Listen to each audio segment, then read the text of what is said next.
What's going on, guys? Welcome back for another Chivalry 2 weapon guide. For this video, I thought I'd start branching out from covering just Devastator wielded weapons, so here we are with my favorite of all the Raider Vanguard and Crusader Knight weapons, a two-handed weapon a little less common than the Dane Axe or Messer, the two-handed hammer. While most of the tools at a Raider or Crusader's disposal are based around hard-hitting chops and slashes, the two-handed hammer is the true blunt weapon. With its speed and reach, it could be quite literally the most crushing weapon in the game.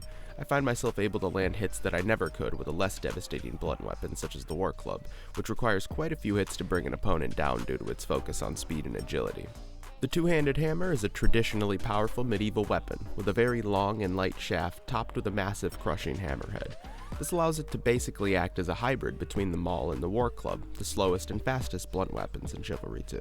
Looking at the stats, the two-handed hammer is extremely balanced with both 50% reach and speed as well as around 33% damage. As a blunt weapon, the overhead attacks are effective, and the destructive nature of a hammer allows this weapon to quickly end skirmishes.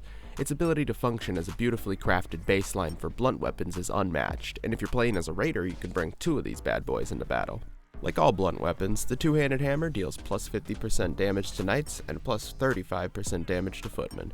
This could be quite crazy if you're playing as a Crusader knight, since you'll have an edge on your armored opponents by dealing 150 or 135% damage on any given hit. As for the weapon's perks, the two-handed hammer doesn't have the best grouping of extra effects, mostly due to its raw ability to take down any enemy.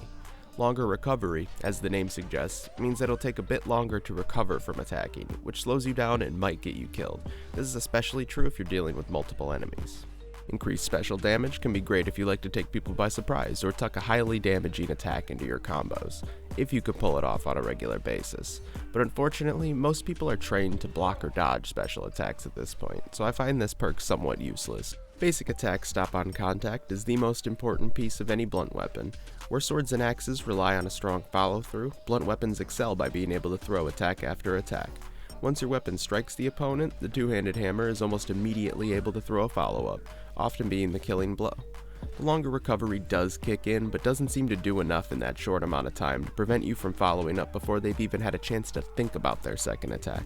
As a long and lean weapon with quite a bit of bulkiness to it, the two-handed hammer is a perfect blend between offensive and defensive. It can block a surprising amount of damage from any angle, and provides the maneuverability to juke around foes if needed. This makes it quite nice as a frontline clearing tool, since you'll be able to counter and riposte multiple attacks coming at you, and move around to prevent getting cornered or surrounded, hopefully taking down full groups of people if you have the patience and stamina management skills. The overhead is consistently terrifying, and any mistake can be a punishing experience for your opponent, so use this move at every opportunity. The stab isn't great on this weapon due to how obvious the animation is, but if you can catch someone in their chest or head and follow it up with an overhead, you have 100% won that fight. I would recommend differing combos, but the /overhead/overhead pattern seems to work very well when using the two-handed hammer. A Crusader wielding this weapon will be able to play around with combos a bit more due to the presence of armor, but if you're a raider and want kills, don't be afraid to get a little cheesy with it. People that say, "Oh, you're just doing the same combos," probably aren't having any fun, and we don't listen to fun sponges around here, guys. The two-handed hammer is unlocked a bit later than a lot of other weapons, being the third weapon in the Raider Vanguard subclass, so I'm sure you'll have a lot of the combat basics down after getting to the point where you can even use this. The Knight unlocks it even later, in its third subclass, the Crusader, at Knight level 14.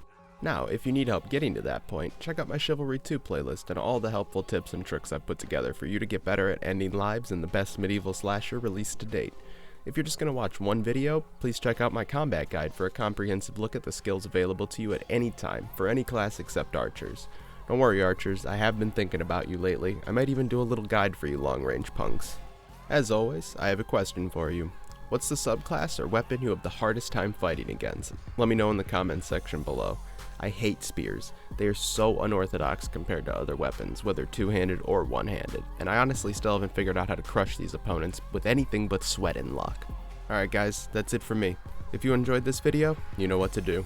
If you didn't, you should still subscribe anyway. Let me know what I can do in the future to help you. This is our community, not just my YouTube page, and I'm always here to help. Thank you for watching, I appreciate you all. Take it easy, Chronic out.